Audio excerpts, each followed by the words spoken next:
हैदराबाद में कांचा गची बावली के क्षेत्र में 400 एकड़ जंगल की कटाई को लेकर विवाद गहराता जा रहा है। तेलंगाना सरकार इस क्षेत्र में आईटी पार्क विकसित करना चाहती है। मार्च 2025 के अंत में जंगल की कटाई शुरू हुई, जिससे हैदराबाद विश्वविद्यालय के छात्रों और स्थानीय लोगों में आक्रोश है।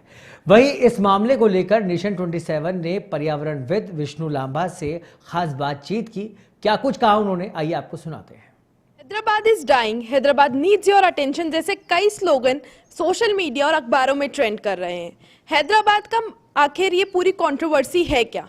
हैदराबाद में 400 एकड़ के जंगल काटे गए, रातों रात बुलडोजर से उन जंगलों के पेड़ काटे गए और 800 से ज्यादा स्पीशीज को बेघर कर दिया गया।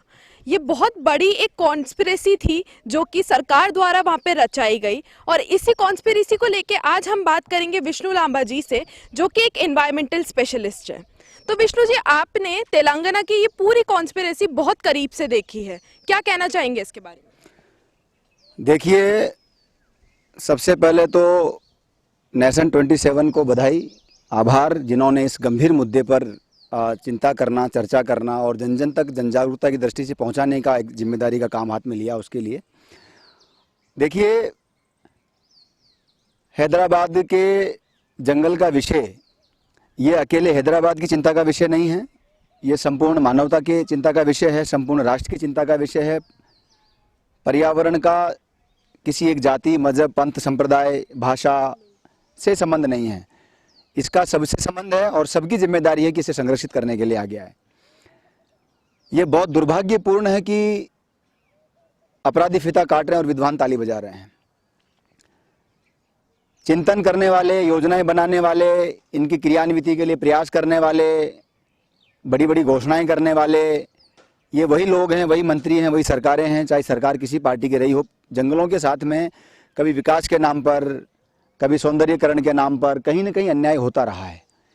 आज आप देख रहे हैं कि इतनी असंख्य प्रजातियां संकट में आ गई अचानक से चंद लोगों के निर्णयों के कारण, जिन्होंने एयर कंडीशन कमरों में बैठ करके और कोट टाई पहन करके अंग्रेजी में भाषण देके ज्ञान बांट के पर्यावरण संरक्षण का और ये फैसला लिया।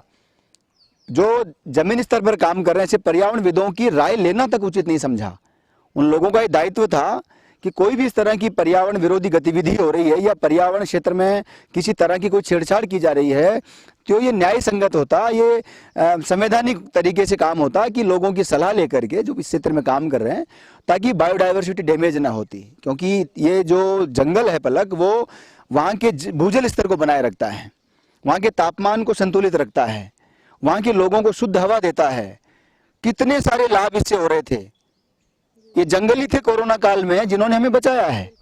देखिए विष्णु जी, अभी स्टडीज ने बताया कि जैसे अगर ये 400 एकड़ का पूरा जंगल कट जाता है तो जो टेम्परेचर है वहाँ का, उसमें 3 से 4% ऊपर वो टेम्परेचर हो जाएगा, गर्मी ज़्यादा बढ़ जाएगी। साथ के साथ जो वहाँ के जानवर हैं, स्पीशीज़ हैं जितने भी, उनको अपना घर छोड़ना पड़ेगा, तो वो या तो मरेंगे या फिर निश्चित रूप से। देखिए, यूनाइटेड नेशंस एनवायरनमेंट की रिपोर्ट है, हाल ही में जो रिपोर्ट आई उसमें आपने देखा होगा, विश्व की लगभग 10 लाख पेड़ पौधे और पशु पक्षियों की प्रजातियां समाप्त हो चुकी हैं या समाप्त होने के कगार पर हैं।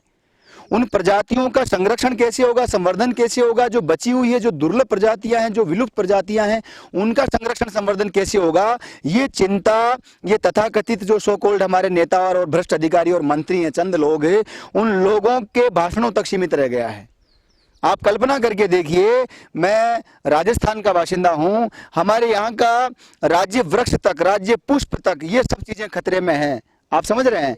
यहाँ हैदराबाद की बात करूं तो यहाँ पर कई सारी प्रजातियां ऐसी हैं जो केवल इस जंगल में बची हुई थी, अब बाहर नहीं थी वो, क्योंकि प्रमुख क्षेत्र यहाँ का प्रमुख स्थान है जैव विविधता से जुड़ा हुआ हैदराबाद का। तो कानवा गाचीबोली फॉरेस्ट की ही अकेले की ये पीड़ा नहीं है, ये पीड़ा पूरे देश में अलग अलग स्थानों पर जहां जहां पर भी जंगल विकास के नाम पर, सौंदर्यकरण के नाम पर काटे जा रहे हैं, डैमेज किए जा रहे हैं, वहां सब जगह पर असंख्य पशु पक्षी, पेड़ पौधे की प्रजातियां, वन्य जीवों की प्रजातियां संकट के कगार पर हैं, कई सारी विलुप्त हो चुकी हैं।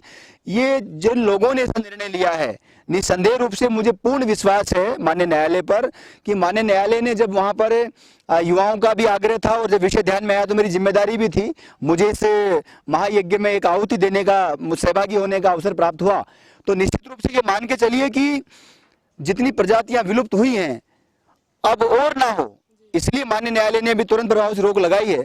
और मुझे लगता है कि स्थानीय स्तर पर, जमीनी स्तर पर काम करने वाले पर्यावरणविदों का, पर्यावरण कार्यकर्ताओं का सलाह मशविरा करके और कहीं न कहीं पर्यावरण हितों को ध्यान में रख करके उचित निर्णय लिया जाएगा, तब जाकर के ये विलुप्त होती प्रजातियां, जो समाप्त होती प्रजातियां हैं, दुर्लभ प्रजातियां हैं पेड़ पौधों की, पशु पक्षियों की, उनके संरक्षण की ओर आगे बढ़ सकेंगे। तो देखिए, हम लोगों ने देखा कि किस तरीके से सोशल मीडिया पे बहुत सारी वीडियोस वायरल हुई थी जिसमें जो पशु पक्षी थे, जो जानवर थे वहाँ के, उनकी जो पीड़ा थी वो साफ तौर पर सुनाई दे रही थी, उनकी चीखें सुनाई दे रही थी। और हम लोगों ने ये भी देखा कि जो स्टूडेंट्स थे यूनिवर्सिटी के, उन लोगों ने, इन्वायरमेंटल एक्टिविस्ट ने जमकर इसका विरोध किया है। अब देखने वाली बात यह है सर कि आने वाले टाइम में अगर ऐसे ही जंगल कटते रहे तो फिर कहाँ जो ये मानव जीवन है उसका स्तर हम कहाँ देखेंगे? देखिए, दुर्भाग्यपूर्ण बात यह है कि जो तथाकथित पढ़े लिखे, तथाकथित जिम्मेदार लोग हैं वो इस तरह के निर्णय ले रहे हैं। और ऐसी स्थिति में आपको आश्चर्य होगा, श्री कल्पतरु संस्थान लगभग 150 अभियान चलाता अलग अलग नामों से देश के 22 राज्यों में, दुनिया के 13 देशों में।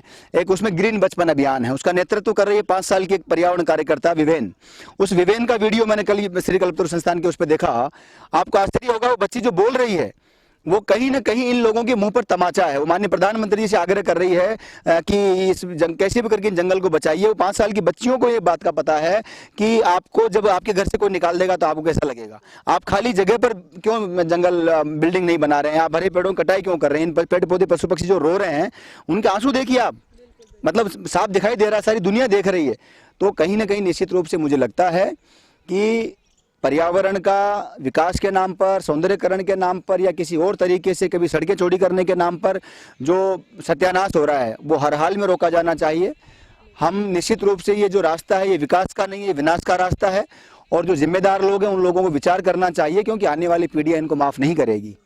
तो देखिए, विष्णु जी ने बताया कि ये विकास का रास्ता नहीं, विनाश का रास्ता है। तो ज़रूरी है पर्यावरण को सुरक्षित रखना, साथ ही साथ ज़रूरी ये भी है कि हम लोग ज़्यादा से ज़्यादा पेड़ लगाएं, अपने आसपास जो ये हरियाली है, पशु पक्षी है, इनका ध्यान रखें। मैं पलक बंसल, कैमरा पर्सन अनिल के साथ, और आप देख रहे हैं नेशन 27।